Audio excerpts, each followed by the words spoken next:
Hello everyone, welcome to another class.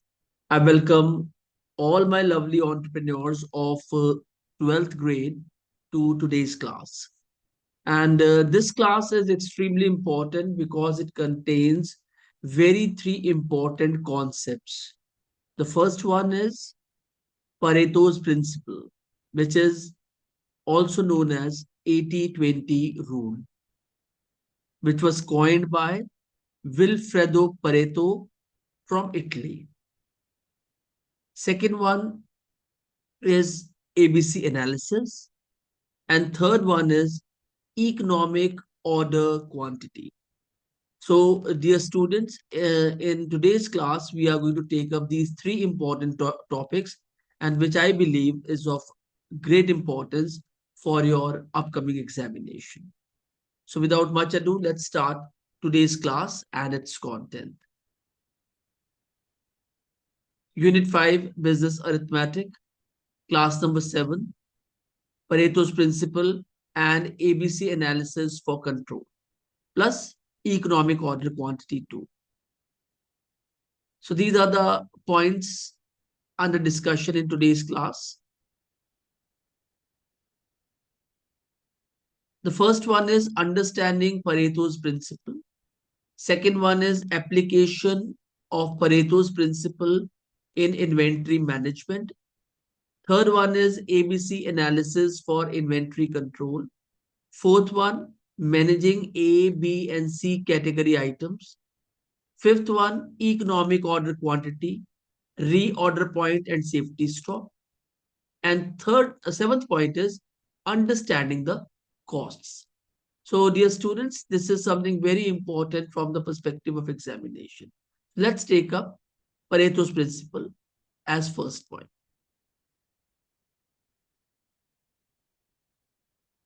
Let me make certain adjustments here.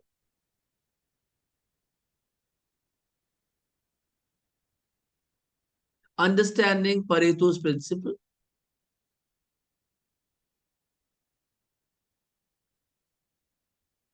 Pareto's principle is also known as the 80-20 rule, states that a small number of causes lead to a majority of effects or outcomes.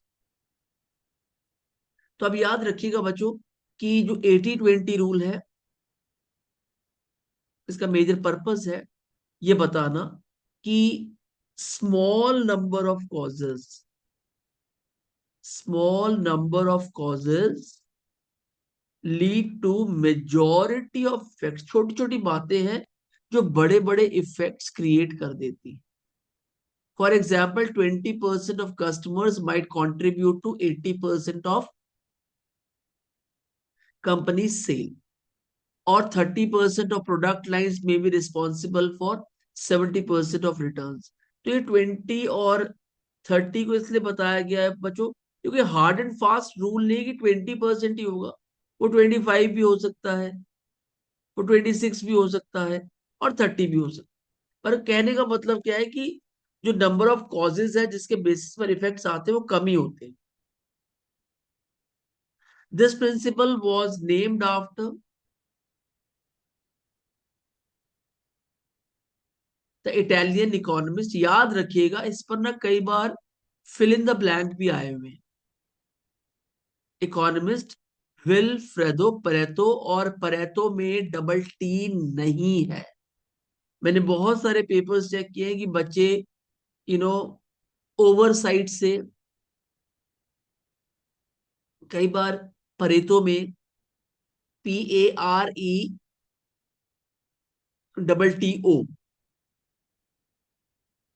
लिख देते हैं, which I believe should be avoided. क्योंकि जब examination ये check करता है कि आपको उस व्यक्ति का नाम ही नहीं पता जिसने इसको कॉइन किया है, तो वो कॉन्सेप्ट तो क्या पता हो.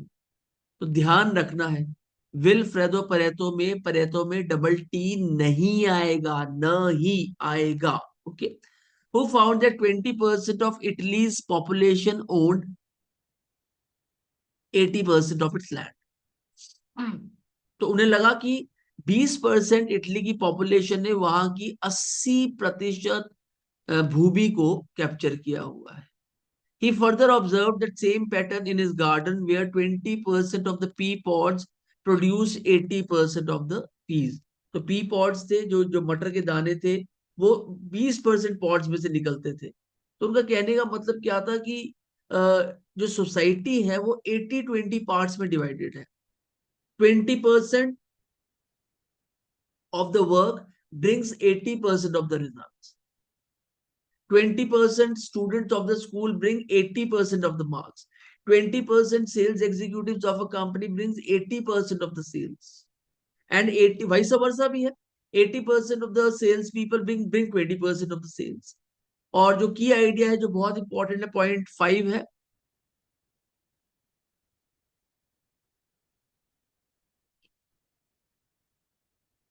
Although the number may vary across different situations, the key idea remains the same. A small percentage of factors contribute to most of the result. So थोड़े थोड़े बच्चों फैक्टर्स होते हैं जो बड़े बड़े रिजल्ट्स को क्रिएट करते हैं. इसे जिम कॉलिंस की एक बुक है गुड टू ग्रेट, उसमें उन्होंने हेजॉग कॉन्सेप्ट से बताया है. तो a small percentage of factors contribute to most of the results. और इसका यूसेज आपका इन्वेंट्री मैनेजमेंट में बहुत होता है. Let's see how it works.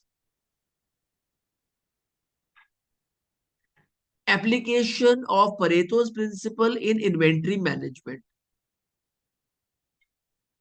Business often notice Pareto's principles in inventory control, where a small portion of products account for most of inventory's total value. Where a small portion of products accounts for most of the inventory's total value. कई बार पूरे कमरे में inventory भरी पड़ी होती है, पर एक कॉर्नर में एक स्पेसिफिक प्रोडक्ट्स उस इन्वेंट्री का 80% वैल्यू का होता है. For example, a company might find that 20% of it products make 80% of the total inventory value. कई बार कंपनी को लेटर पता चलता है कि 20% उसके प्रोडक्ट उसकी कंपनी की 80% सेल्स लाने में, इन्वेंट्री वैल्यू को में कंट्रीब्यूट करें. मतलब कि एक तरफ 20% वो प्रोडक्ट पड़ा हुआ है और एक तरफ 80% वो प्रोडक्ट पड़ा हुआ है जिसकी लेस वैल्यू है. 20% वो प्रोडक्ट पड़ा हुआ है जिसकी वैल्यू ज्यादा है. तो 20% products contribute to 80% of the total inventory value. और ये रूल है, ये प्रिंसिपल है, ये होता ही ऐसे है, काम ही ऐसे करते हैं, ये नियम ही ऐसा है. और तभी आपको पढ़ाया भी जा रहा है इन 12th standard. Can you believe this? Third point, since managing inventory requires time and resources. अगर आपको इन्वेंट्री को मैनेज करना है तो बच्चों आपके पास समय भी होना चाहिए और रिसोर्सेज भी होने चाहिए, ह्यूमन बींग्स और money as. Focusing on these high value items can make the process more efficient. तो कंपनी जब इन हाई वैल्यू आइटम्स पर फोकस करती है तो उन्हें अपने प्रोसेस को एफिशिएंट करने में मदद मिलती है. Are you getting it? भाई उन्हें ये पता चल जाता है कि भाई ये 20% प्रोडक्ट अगर हम मैनेज करके चलेंगे या बना के चलेंगे और की सेल कंटिन्यूस होती रहेगी तो हमारा 80% तो मनी हम जनरेट कर ही सकते हैं. बाकी रिमेनिंग जो 20% रह गया फिर 80% प्रोडक्ट हम कर लेंगे. This understanding helps companies optimise stock control. अपने कंट्रोल जो स्टॉक है उसे पूरा रखते हैं. रिड्यूस अननेसेसरी कॉस्ट, और अननेसेसरी कॉस्ट को रिड्यूस करते हैं इस वजह से. एंड इंश्योर दैट की प्रोडक्ट्स आर ऑलवेज अवेलेबल. और इंश्योर करते हैं कि जो भी वो 20% की प्रोडक्ट्स है वो हमेशा अवेलेबल रहने चाहिए. तो बच्चों जो परेटोस प्रिंसिपल है, विल्फ्रेडो परेटो का 80-20 principle, it has a very important application in managing inventory as well. तो इसको आप एक महत्वपूर्ण पॉइंट लेके चले, वेरी इंपॉर्टेंट पॉइंट. और इस पे आपको 3 और 4 मार्क्स का क्वेश्चन आ सकता है इस पॉइंट के ऊपर. आगे चलते हैं. एबीसी एनालिसिस ऑफ कंट्रोल या फॉर इन्वेंट्री कंट्रोल, इस पे भी थोड़ा सा ध्यान से देखेंगे. ये भी सिमिलर है पर with a different you know title, ABC analysis for inventory control. ABC analysis is a method used in inventory management that applies Pareto's principle. It divides inventory into three categories based on their value. Based on their value. Inventory को कैसे breakup किया जाता है? जितनी उसकी available value present है. For example, जो 20% माल है उसकी बहुत ज्यादा वैल्यू है, 30% माल की कम वैल्यू है, और 50% माल की उससे कम वैल्यू है, तो उन्हें सेग्रीगेट करके रख दिया जाता है. It divides inventory into three categories based on their value and importance. So it divides, ये बहुत important point है, it divides inventory into three categories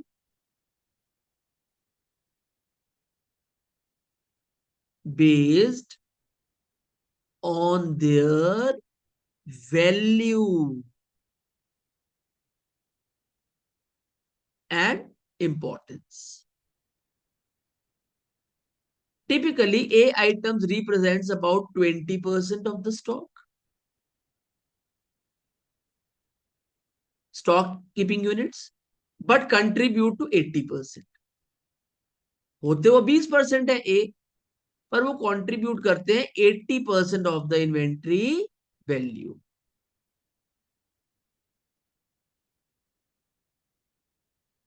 Similarly, B items make up 30% of SKUs and 15% of the value. इसे आप 70% नहीं करेंगे, 15% of the value, क्योंकि 80% तो पहले ले चुके हैं. While C items account for 50% of SKUs but only 5% of value. तो यहां पे हम लिखेंगे A में आ गया आपका 80%, हम यहां से ब्लॉक बना देते हैं. B में आ गया 15%, यहां पर भी ब्लॉक बना देते हैं. और C में आ गया आपका 5%.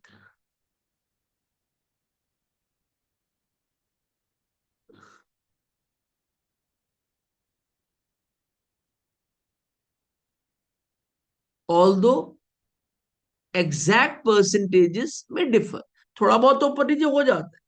ये सिर्फ आपको बताने के लिए कि भैया ए जो प्रोडक्ट है वो 20% कॉन्ट्रीब्यूट करता है, बी 30% कॉन्ट्रीब्यूट करता है, और सी 50% कॉन्ट्रीब्यूट करता है. वेरस ए की जो वैल्यू है वो है आपकी कॉन्ट्रीब्यूशन की 80%, बी की है 15% और सी की है 5%. ऑल दो एग्जैक्ट परसेंटेजेस में differ, the pattern remains the same. By classifying inventory this way, companies can prioritize and control stock more effectively. So, अगर आप अपनी इन्वेंट्री को इस प्रकार से क्लासिफाई करेंगे तो कंपनी को मदद मिलेगी प्रायोरिटाइज करने में और कंट्रोल करने में स्टॉक को effectively. Next point, managing ABC category items. Each category requires a different inventory management strategy. A items being the most valuable need strict control with close monitoring, minimal safety stock and frequent reordering. क्योंकि A item के अब क्या trades हैं? सबसे पहले है बच्चों,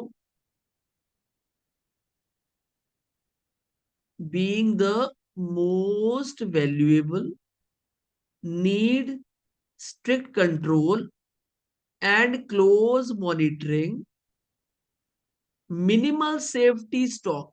और बहुत ज्यादा स्टॉक तो आप रख ही नहीं सकते, तो इसमें क्या है कि आपका फ्रीक्वेंट इसके ऑर्डर्स आते रहने चाहिए. तभी कंपनी की 80% जो सेल्स है वो मूव करेगी ऊपर की तरफ, क्योंकि ये बहुत वैल्यूएबल है।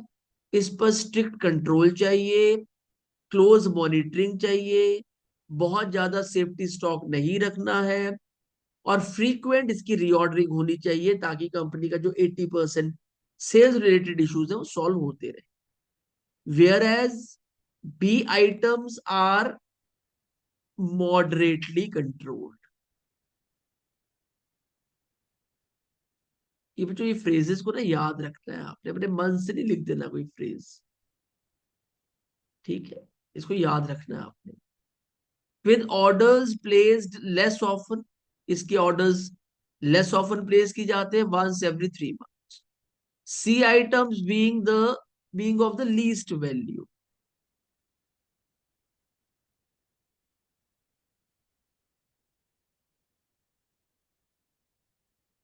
फ्रेज याद रखना है। Requires, require minimal control, higher safety stock, क्योंकि रीऑर्डर लेवल कम है और बल्क ऑर्डरिंग इसकी होती है। ये कम वैल्यू का है तो ज्यादा ऑब्वियसली इसकी ऑर्डरिंग होगी। 1 से 6 मंथ इसकी ऑर्डरिंग होगी। तो ABC कैटेगरी ऑफ आइटम्स हमने देख लिए हैं। This classification allows businesses to allocate resources efficiently, focusing their efforts on managing the cost, so the most critical items, while reducing cost on less significant one। जो जो ज्यादा critical है उन पर ज्यादा फोकस किया जाएगा, और जो लेस क्रिटिकल है उन पर लेस फोकस किया जाएगा।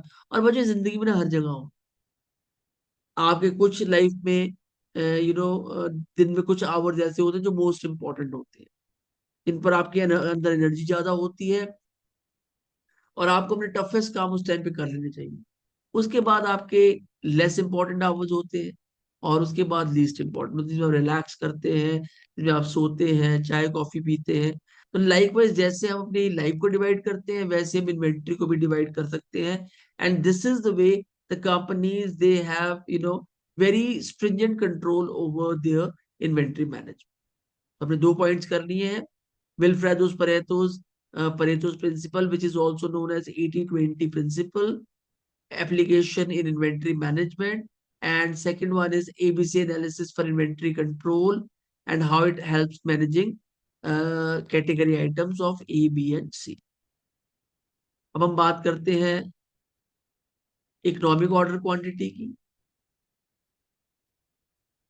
अब जो इकोनॉमिक ऑर्डर क्वांटिटी पर ना हर बार एक क्वेश्चन आता जरूर है, और इसी इसी मोटिव से आपने इसको पढ़ना भी है। 3 to 5 मार्क्स का क्वेश्चन जरूर आता है, तो आपने जरूर के हिसाब से इसको पढ़ना है और समझना।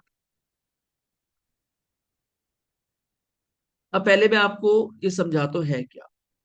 To manage inventory efficiently businesses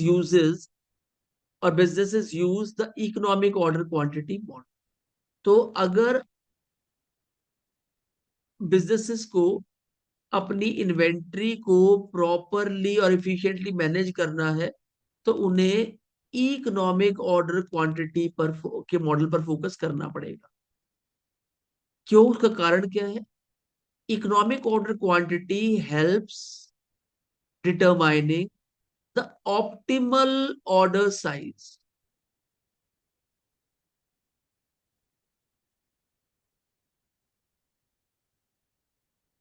that minimises total inventory cost. भाई उतना ही आप माल मंगाओ जितना आपको जरूरत है। भाई ज्यादा मंगा लोगे तो स्टॉकिंग करनी पड़ेगी, कम मंगा लोगे तो दोबारा मंगाना पड़ेगा। तो आपको पता होना चाहिए कि आपके प्रोडक्शन में कितना रॉ मटेरियल आपको चाहिए। एक महीने में तो आपको ये भी पता होना चाहिए ना कि एक महीने में आप कितना कंज्यूम करते हैं। ये नहीं ना हैफ हेजर्डली आप मंगाते जा रहे हो, प्रोडक्शन होती जा रही है, माल बिक नहीं रहा है।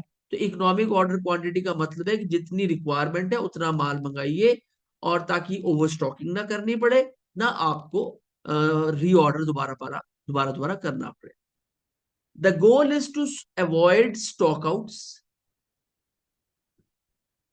कि भाई माल पूरा रहे, खत्म ना हो जाए, while keeping inventory levels cost effective, और आपको स्टॉक को मेंटेन भी ना बहुत ज्यादा करना पड़े, इन्वेंट्री लेवल्स को आप कॉस्ट इफेक्टिव रखेंगे. If a company simply orders large quantities to ensure stock availability, अगर कंपनी सिंपली ऑर्डर कर देती है कि स्टॉक बना रहे लार्ज क्वांटिटीज को, इट में इनकर हाई स्टोरेज कॉस्ट, तो आपको स्टोरेज कॉस्ट ज्यादा पड़ने लग जाएगी, वो भी आपके माल में लगेगी, वो भी कस्टमर को पे करनी पड़ेगी, तो आप बिजनेस लॉस पे नहीं कर सकते. Fourth point, conversely if the orders small amounts frequently, it will face high order costs. Economic order quantity helps strike the right balance. और अगर आपका ऑर्डर स्मॉल अमाउंट्स में है फ्रीक्वेंटली, तो आपको बार बार ऑर्डर करना पड़ेगा, तो इससे आपकी हायर ऑर्डरिंग कॉस्ट पड़ जाएगी. तो EOQ helps strike the right balance. मैं इसको जरा ना हाईलाइट कर देता हूं.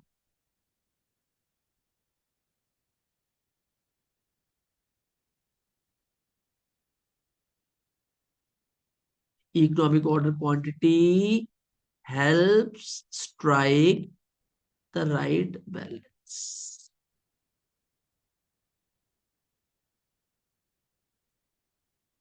ना ऑर्डर ज्यादा, ना order come.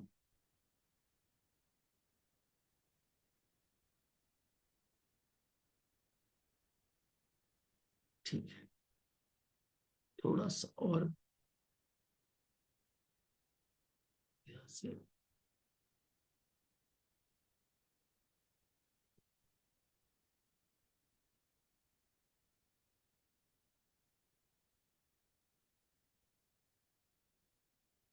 Sometimes when I know the new things, I try to share it with my students.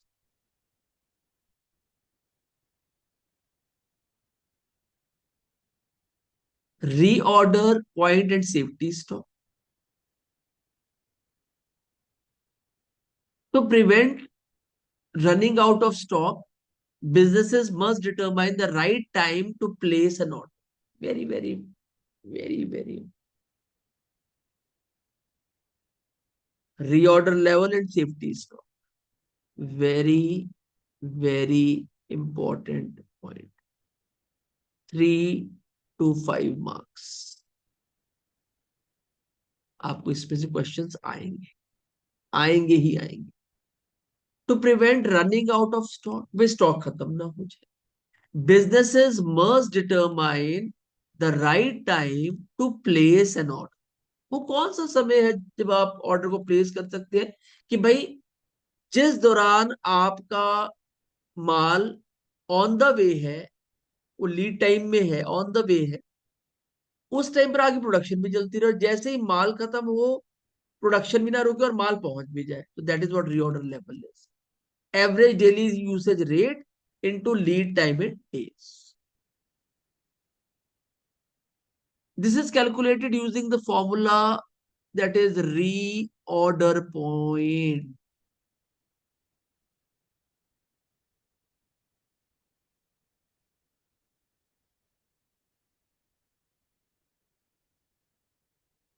For example इसका जो एग्जाम फॉर्मूला है, एवरेज डेली यूसेज रेट, कितना आप डेली यूज करते हैं, और लीड टाइम कितना है. फॉर एग्जाम्पल आपका लीड टाइम है 7 दिन, और आपके रेगुलर कोई भी एक प्रोडक्शन में 10 SKUs लग रहे हैं, किसी भी रॉ मटेरियल, सॉरी, किसी कोई भी रॉ मटेरियल के 10 यूनिट्स लग रहे हैं हर रोज.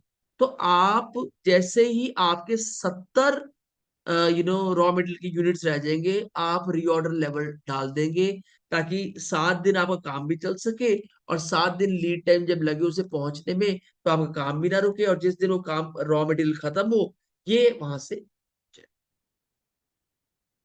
For example, if a product procurement lead time is 2 months and the company expects to sell 300 units per month, the reorder point is 600 units. However, since demand and lead time can vary, companies keep a safety stock to avoid shortages. If the company keeps an additional 150 units as safety stock, the final order point would be 750 units. तो बच्चों देखिए, इसका question क्या है कि अगर lead time है 60 days, that is 2 months given है यहाँ पे देखिए, and the company expect to sell 300 units per month, 300 units per month के हिसाब से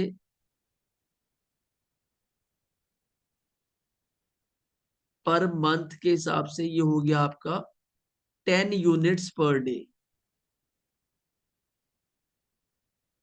तो 300 यूनिट के हिसाब से कंपनी को 600 यूनिट्स रखने पड़ेंगे, और अगर कंपनी 150 यूनिट का सेफ्टी स्टॉक भी मेंटेन करती है, तो जैसे ही उसके 750 यूनिट्स आ जाए या रह जाए, उसको माल का के लिए रीऑर्डर पॉइंट मिल गया है, और now it has to reorder, माल दोबारा मंगा लेना चाहिए। I think it is clear, it is something very very simple. Formula है reorder point equals to average daily usage rate into lead time in days. Simple, याद करना है और इसे याद रखना है, यू हैव टू लर्न।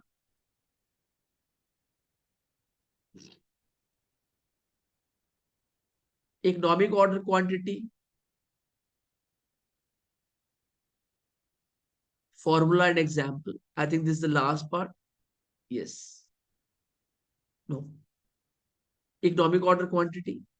अब जो इकोनॉमिक ऑर्डर क्वांटिटी का फॉर्मूला है वो है EOQ, economic order quantity, equals to 2DS upon H under root और square root.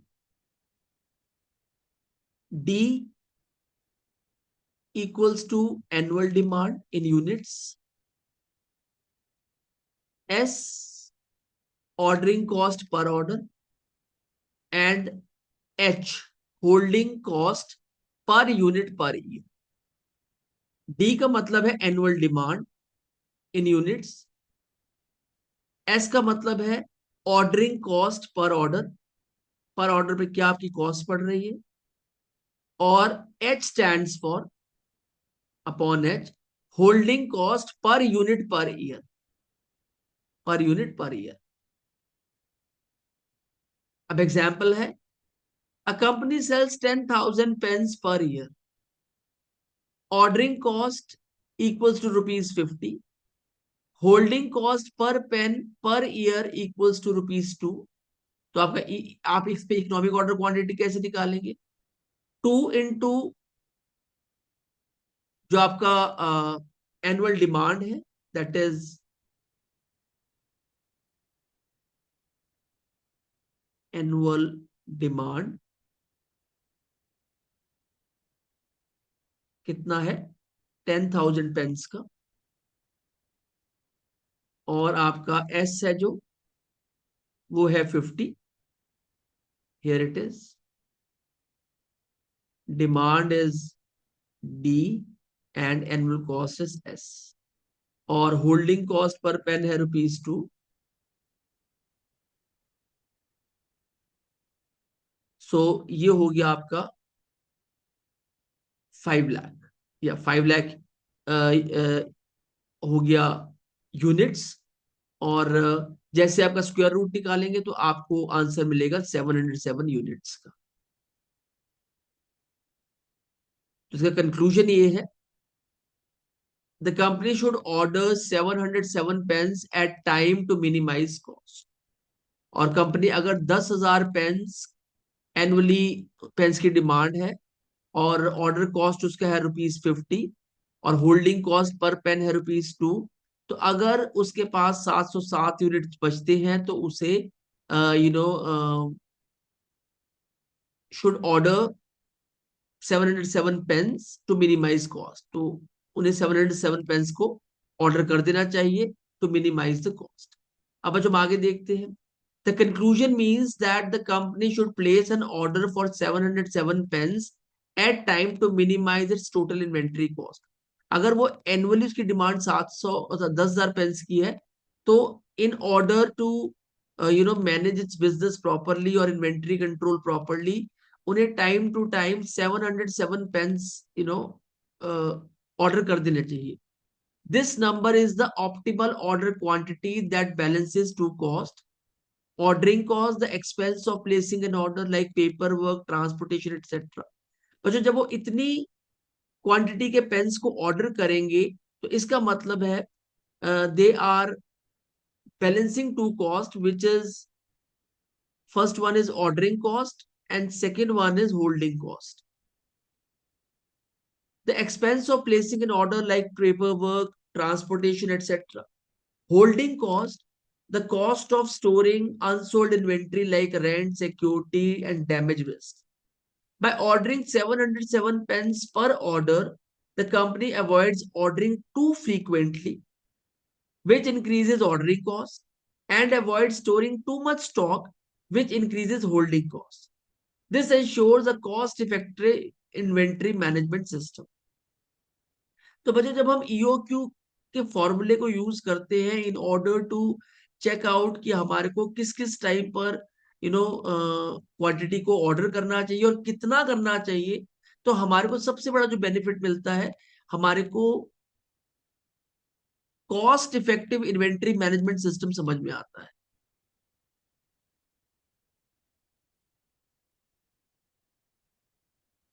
This ensures a cost effective inventory management system. कि हम हैफेजर्डली कुछ नहीं कर रहे भैया, जितनी हमारी एनुअल डिमांड है हम उसको पहले देख रहे हैं, जो हमारा ऑर्डरिंग कॉस्ट है हम उसको देख रहे हैं, और एक एक पेन को जो होल्ड करने का पैसा है उसको देख रहे हैं. तो सब कुछ मिला के हमारे को 707 यूनिट जैसे ही हमारे पास बचते हैं, हमको रीऑर्डर कर देना है. मैं दोबारा एक बार पढ़ देता हूँ. The conclusion means that the company should place an order for 707 pens at a time to minimise its total inventory cost. This number is the optimal order quantity that balances the two costs. The one is ordering cost and the second one is the holding cost. Now, what is ordering cost? Ordering cost include the expense of placing an order like paperwork, transportation, etc. Holding cost is the cost of storing unsold inventory like rent, security, and damaging risk. By ordering 707 pens per order, the company avoids ordering too frequently, which increases ordering cost, and avoids storing too much of stock, which increases holding cost. So, with the help of economic order quantity, we can ensure a cost-effective inventory management system. Now, understanding cost. There are two main type of cost in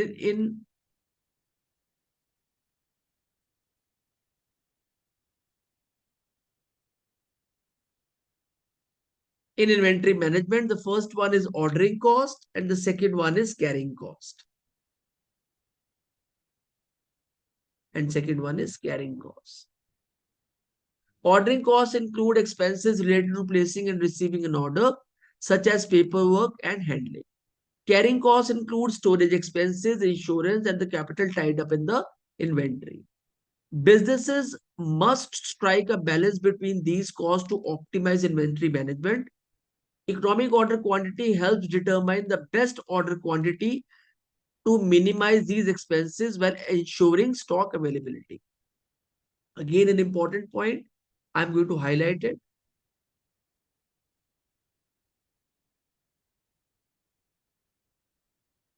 और थोड़ा सा मैं colour भी change कर देता हूँ बच्चों. Green कर देता हूं.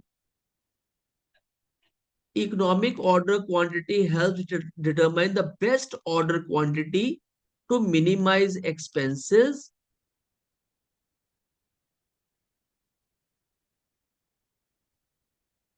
while ensuring stock availability.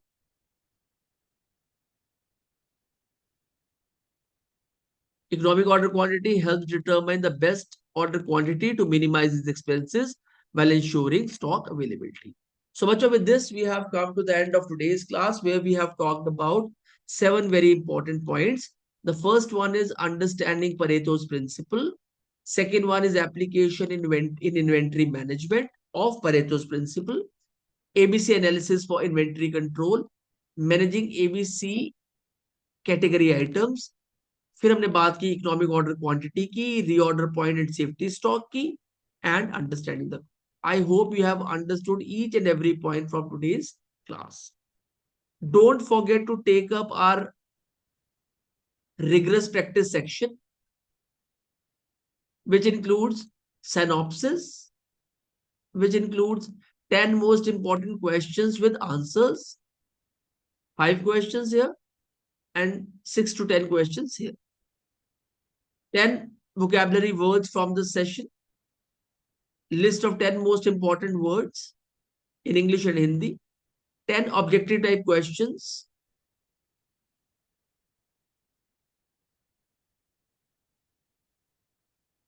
along with answers, 10 true and false statements along with answers, and 10 fill in the blanks along with answers. तो बच्चों आप सिर्फ एक ही क्लास में you can understand 3 very important concepts. One is Pareto's principle. Second one is ABC analysis of inventory control management. And third one is economic order quantity. And, on the basis of today's class and rigorous practice section, you can master these 3 concepts in one. And believe me on this, from today's class, you will surely get, 10 marks of paper. Either ways, 5 plus 5 or only 5, in the examination. So don't take it lightly. If you have reached till here, it's something very, very good. Keep, doing this rigorous practice section once or twice, and you will be master of this content. So thank you very much. Until meet next time, bye bye for now. God bless you all, and always remember it's a presentation by Team Mavericks India Solution. With Mavericks India, you will always. Thank you, and God bless you all.